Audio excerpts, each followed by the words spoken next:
Good afternoon. It is Thursday, the 28th of January 2021. This is my second upload to YouTube regarding my bowel cancer and my ileostomy, underlying condition of Crohn's. So in the first one, I gave you a little bit of the background to my journey and also just giving you a current update as to some of the stuff that have been going on.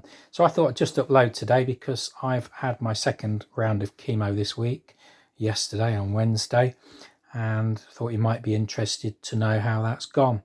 So yeah, it's gone really well. Side effects fairly minimal. It's fatigue, that's the biggest one, if I'm honest. I haven't really slept much since last night, really. I've had a lot of kind of my eyes being closed but not being able to go to sleep, but that's because of the steroids that I'm on. So I finished those on Sunday, and come Monday, I expect I'll probably have a little bit of a crash, and then it'll be a gradual improvement until my next course. So I would say the last 4 days of my first round were probably my best. It's a shame that you then have to go back into your chemo, and yeah, that cycle kind of starts again. So you may be wondering what this is attached to me. This is actually a pump. Looks more like a baby's bottle, to be honest. So that has a 46-hour run on it. So I go back to the hospital, have that taken out around about midday on Friday. This is actually feeds into a port. I may have mentioned it last time, but this port has been inserted a few weeks back. It just lies under the skin. It was, I don't know, maybe an hour and a half or something like that. I can't remember now. Operation to do it. It feels very much a part of me now. The port itself, little disc, silicone membrane in the middle, which they can puncture multiple times. It's really helpful and handy. To be honest, when they do puncture it, you can hardly feel it. It's no worse than having a needle put in your arm, to be honest. And yeah, that's just going to save a lot of cannulas and stuff like that going forward. So really good stuff. I think I'll probably keep this in for the duration until I've had my my final op, to be honest. So yeah, other stuff that we kind of talked about when we were when I went for my chemo, I asked the consultant and the nurse, I asked the nurses about a stitch, or I wasn't even sure it was a scab, because when I've been talking to the bowel nurse earlier in the week, I'd mentioned it. She's on, I think it might be a stitch. I asked them, and yeah, sure enough, it was supposed to be a self-dissolving stitch that was about 5 weeks old, and it's actually gone gone a little bit infected. It's not too bad now. I'll just give you a look at that. So yeah, just a little bit red. I'd got a bit of pus under it, which they got out. One of the nurses mentioned, or maybe we should treat it with tea tree or something like that. Consultants like, oh, no. Soap and water. That'll do the job. So a bit of palm olive. My go-to would be coal tar. Say coal tar, Pears soap. Smells like coal tar. Reminds me of when I was a young lad and they were laying the road tarmacking. I know it's a bit of a Marmite smell, but it's one that I really like. So I go off at a tangent, sorry about that. So just getting back to this week, earlier in the week, I think on my last video I'd mentioned that I'd got the Stoma nurse come in. She was really helpful this week, a lady called Helen. And yeah, it's quite obvious that I've been cutting the hole a little bit too big.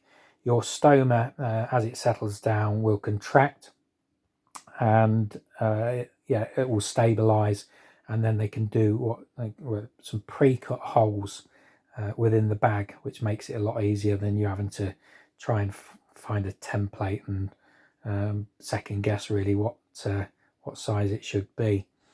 So yeah, that's a lot better now. What I didn't realise is there's a little hole that sits below the stoma.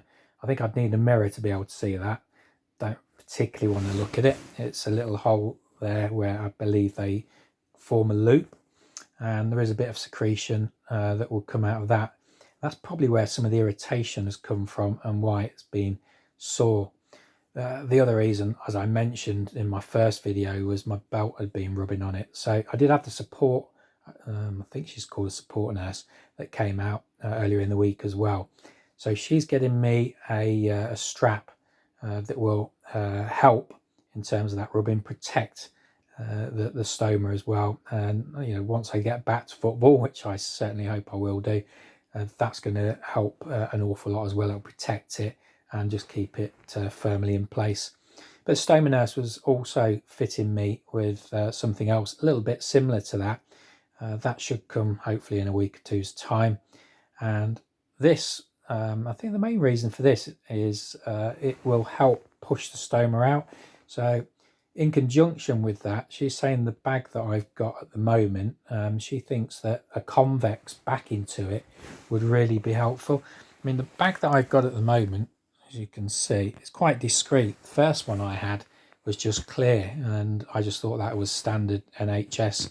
But apparently, the reason they have clear is just so that they can more easily monitor what you're producing and make sure it's of the right consistency, etc.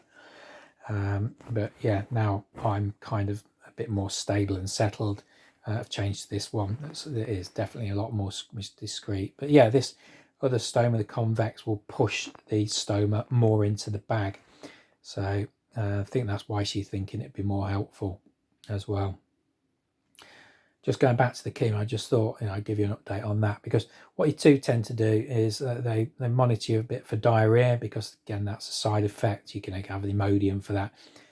I've not needed it. I did have a couple of bouts of diarrhea, but nothing much, to be honest, and that's it. Now it's all back to normal, so I felt that would be the case. So I'm not going to take something if I don't need it, and yeah, that seems to be really good.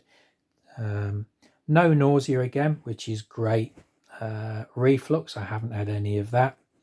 The only thing that I've had really is, as I say, fatigue. That's the big thing with not sleeping, but that should improve.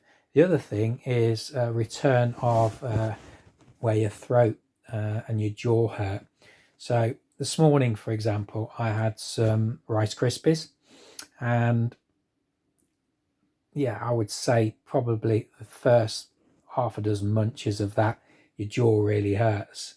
I think I described it as feeling like broken glass. Bit of an exaggeration, but it does hurt. And then that extends into the jaw. The other thing last night, and I think this is when you're sort of motionless for a while, is it almost feels like the chemo is built up around here. And suddenly when you move, it releases. And again, just causes pain in the jaw and the neck. But like last night, it then extended all the way across my forehead, all around my face.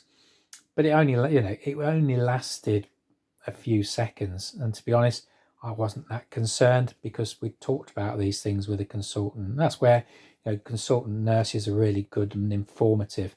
And as long as you know about it and can expect it, then yeah, no real concern.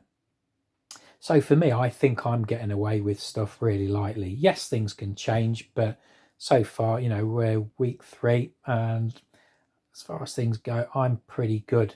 A lot of people say I look well. I do look well. I guess that masks some of the stuff that you do go through. But yeah, the hair loss, I haven't had any. As I mentioned in the last video, I'm hoping that I'm told this drug shouldn't do it, and there's certainly no signs of it. It's a bit of a lockdown mop at the moment. Not had that cut for I don't know, maybe 6-7 weeks. Well, I got it done on the last day of them shutting.